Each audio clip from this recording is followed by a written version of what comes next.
So come go with me. Let's go over to Charles Towne Landing and learn just a little bit more.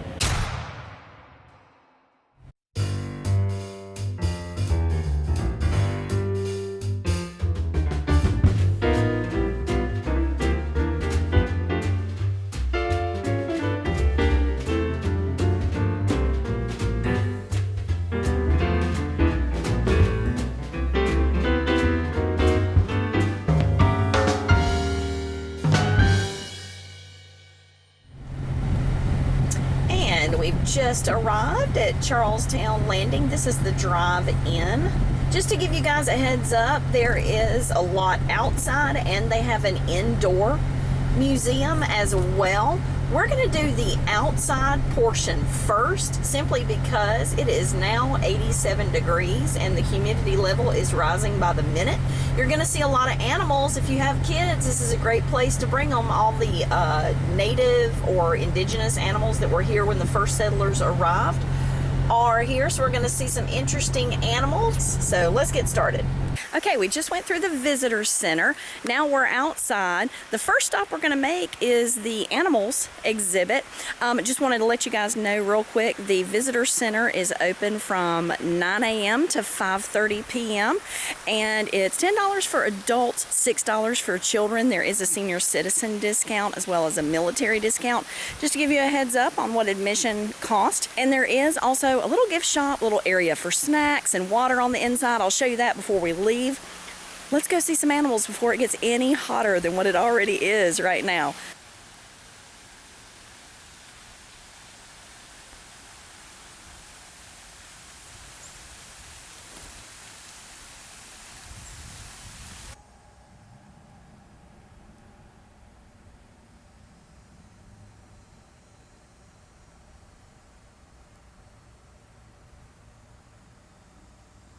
So on your way to the area to see the animals, I'm going to show you the path over here. There's actually an African American cemetery memorial over here. When they first started developing this land as a tourist destination or a state historic site, they found all these little objects. There's a sign right here telling you all about them, and they didn't understand why these objects were just laying out in the woods, and didn't know until many years later that that was actually markings for graves. And the family members would bring objects to mark the African American grave sites with things that they may have used in their earthly life. And unfortunately, the people that were getting this place ready for the public to come view did not know that, so they were removed. So once they found out, of course, they just left it alone and didn't develop it any further. So it still stands exactly like it was when they first realized that that's what it was. Unfortunately, there are a lot of African American cemeteries in South Carolina that are not marked except for these personal items. So that tends to happen quite often. So if you see an area and you see objects out in it, like the ones that I just showed you, those little glass figurines, and you might even see like fishing poles, fishing lures, baskets, things of that nature. You see some pottery, some glassware. That's exactly why they're sitting out there like that. So if you happen to see something like that and wonder what it is, that's a way of honoring the dead and marking their graves. So don't touch it. Leave it alone. If you happen to come across anything like that in your visits, just walk away and leave it exactly as you found it.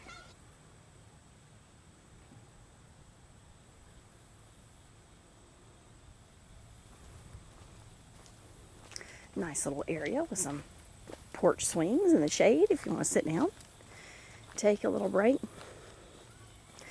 I noticed this on our last visit here, and I wanted to point it out to you guys. There is a little memorial to Jim Fowler. If you're around my age, I'm not going to say how old that is, but if you're around my age, if you are, let's just say, a 70s kid, and you remember watching Mutual of Omaha's Wild Kingdom, you remember Jim Fowler. Well, Jim Fowler helped to design the animal area here at Charles Towne Landing. So there's a little memorial there for him. And then you come along some signs telling you about the indigenous Carolina animals. And a little bit about what you're going to see back here in the animal forest. On the way in, I saw several families with young children. This is a great place to bring your kids. If they get tired of all the history tours in Charleston and get tired of seeing antebellum plantations, this is a good place to bring them. Oh my gosh, you guys have got to see this gray heron. Oh my goodness, he's so pretty. Let me zoom in on him. He's down there in the water. Oh, isn't he gorgeous? Oh, hello there, buddy. Beautiful gray heron.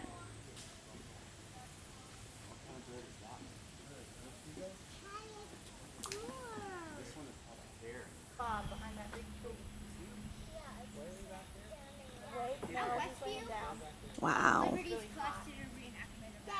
Another reason to come early in the day is the sun right here. Due to high heat index, they do have access to their holding cell and water, so they may go in the shade as the day gets hotter and hotter. Okay, so this is the domestic livestock area. There's goat, sheep, a hog. They actually have a literacy program called Read with the Hog. Little kids can come in and read stories to the hog. That would be so cute. Oh, I hope you guys can see that deer. He's really far back there in his habitat. See him moving around? Or she, rather, sorry. Deer were actually very important to the early settlers. They traded deer skin with the natives, and they also sent them back to England because leather was in high demand. There's a bald eagle. Looks like he's eating something too. Oh, how pretty. Little heads up, if you don't like creepy crawly things, this walkway in the very back of the animal trail, you can hear the crabs, little tiny fiddler crabs rustling around in the leaves. It's a little disconcerting, and I mean, I know they're there. I've been around them my whole life, but it sounds like spiders and snakes and so forth. So just a little heads up. You hear something rustling around in the leaves, that's what it is.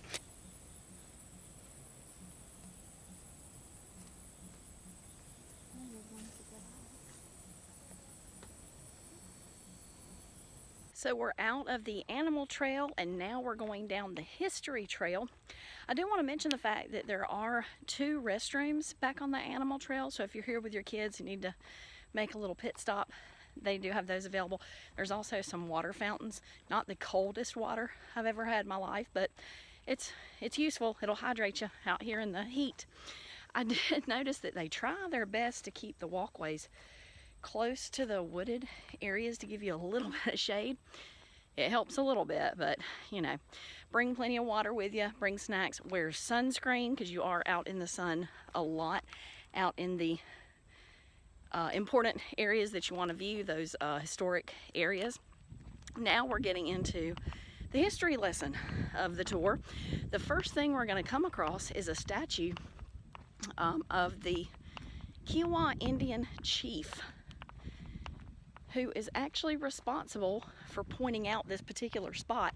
This is called Albemarle Point, the original settlement, and the Kiowa Indian chief is the one responsible for suggesting that the English settlers settle here. He had a couple of reasons for that. Number one, the English settlers would be close enough that he could trade with them.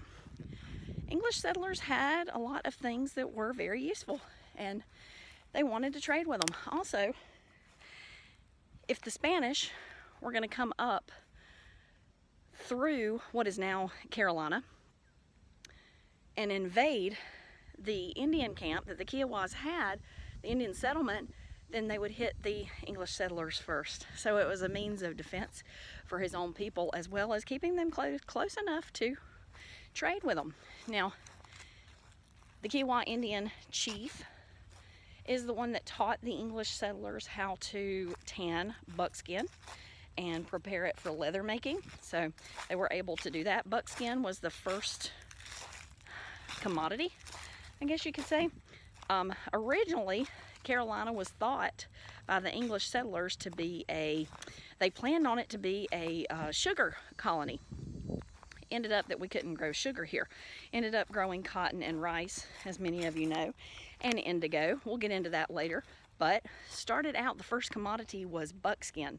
Several different reasons for that. It was used in fashion, it was used in many, many textiles. So we're going to start out by seeing the statue of the Indian chief. I want to point out also that there is a shuttle that'll take you further down the history trail if you want to grab that shuttle, which I might do today because it sure is getting warm. There he is. There's the Kiowa Indian chief. And again, he's the one that recommended that the English settlers settle here. Cacique of the Kiowa in 1670. Ooh, a historic bathtub. Unique because its owner placed it in the plantation house instead of a separate building. Ah. Huh.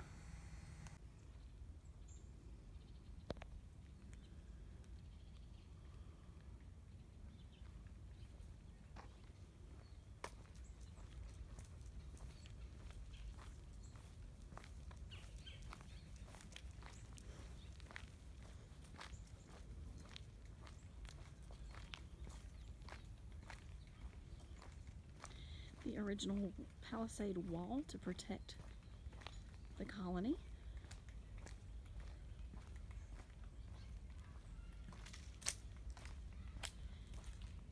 See how jagged it is at the top? Anybody that wanted to climb over would definitely get injured. Don't know that it would stop them, but it would definitely injure them. And got some guns pointing out ever so many feet.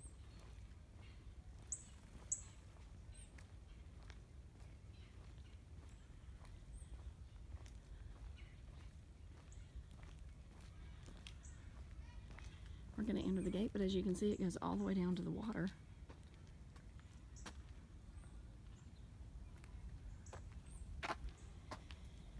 And now we are entering what was the first colony in Carolina.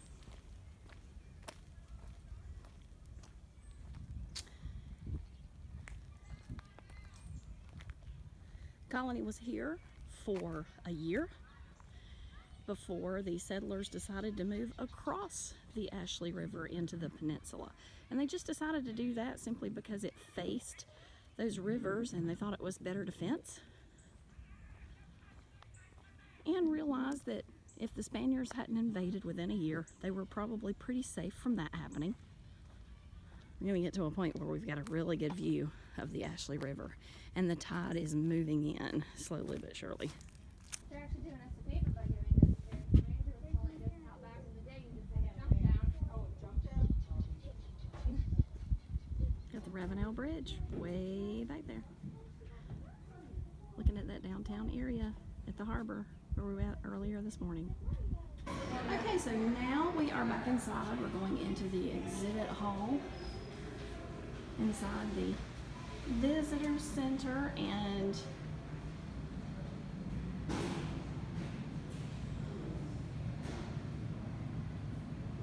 give you a little overview of what you're going to see in here. We'll just kind of go through because I want you guys to come out and visit. This is going to give you a background as to where Carolina started. There we go. We're going to be explaining the Lords Proprietors. Those were the guys that were in charge of settling this land, distributing it.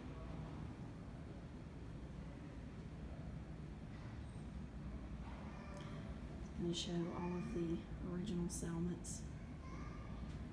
And if you look at the names of our Lords Proprietors, you'll notice a lot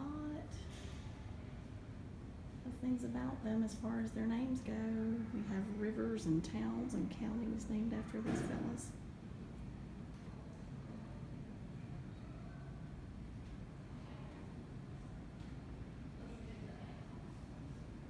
You'll learn a lot about why they came here.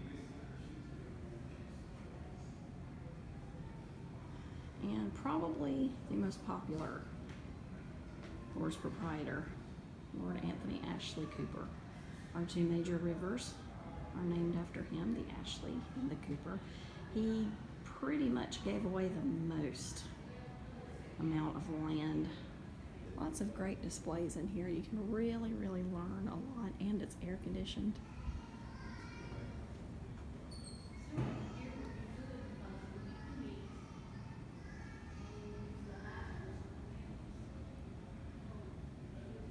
They even have the list of all the people that were on board that first ship. A lot of names on that list are names that still exist here in Charleston.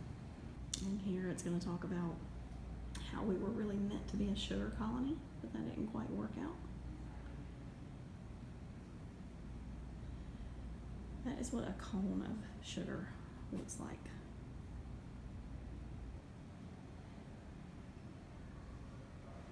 And it's going to talk about the indentured servants as well, the slaves that were also brought over as part of that first settlement.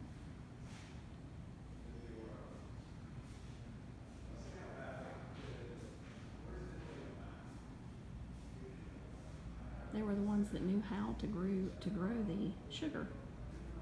Okay, and here you have the map that shows Barbados, and that marks the 3 ships that left Barbados. That's why there's 3 lines. There were actually 3 ships that left Barbados at the same time. Storm blows 2 of them off course, and only 1 ends up reaching Charles Towne. The lands are laden with large, tall oaks, walnut, and bays, except facing on the sea. From the Kiowa Indian perspective, you know, they had 3 choices: attack them, ignore them, or welcome them.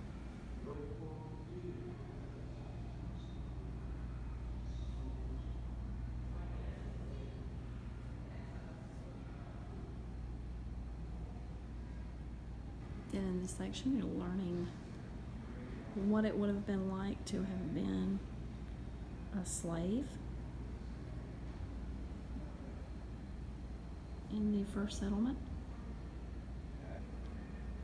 And many indentured servants came as part of that first settlement too.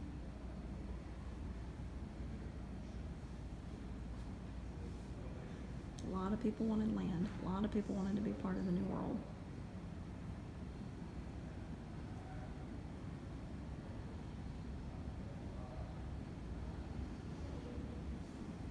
Then you're going to learn about the fortification. There's a big aerial view of what we just walked through. Now when you come out of the exhibit hall,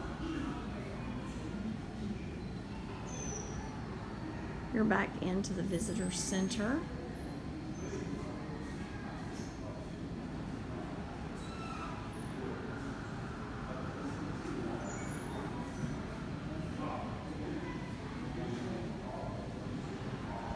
You'll learn a little bit about the slavery and plantation. Okay, this is a very beautiful visitor center. You can rent bikes to take along the history trail. As I mentioned earlier, there is a shuttle. That's where we went out earlier. There's also restrooms in here. Here's the front gate where we came in earlier. All right, guys, so there's your visit to Charles Towne Landing. I encourage you to come out here if you like Charleston, or if you've never been here before. If this is your first visit, come on out here and learn how we began. Just to give you an idea of how long it takes to go through everything, it is 10 after 2.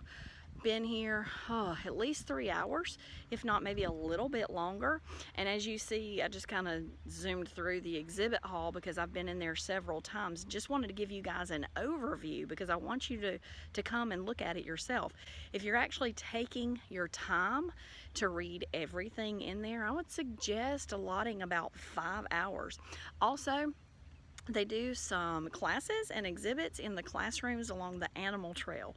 So maybe check their website out and see if there's something special going on before you come out here. Today they had a class earlier in the day on the black bear and had a little exhibit for the kids involving the black bear out there. If you liked what you saw today, please subscribe, hit the like button, hit that notification bell, leave a comment, let me know what you'd like to see. I am Amy, I'm the ChuckTown Chick.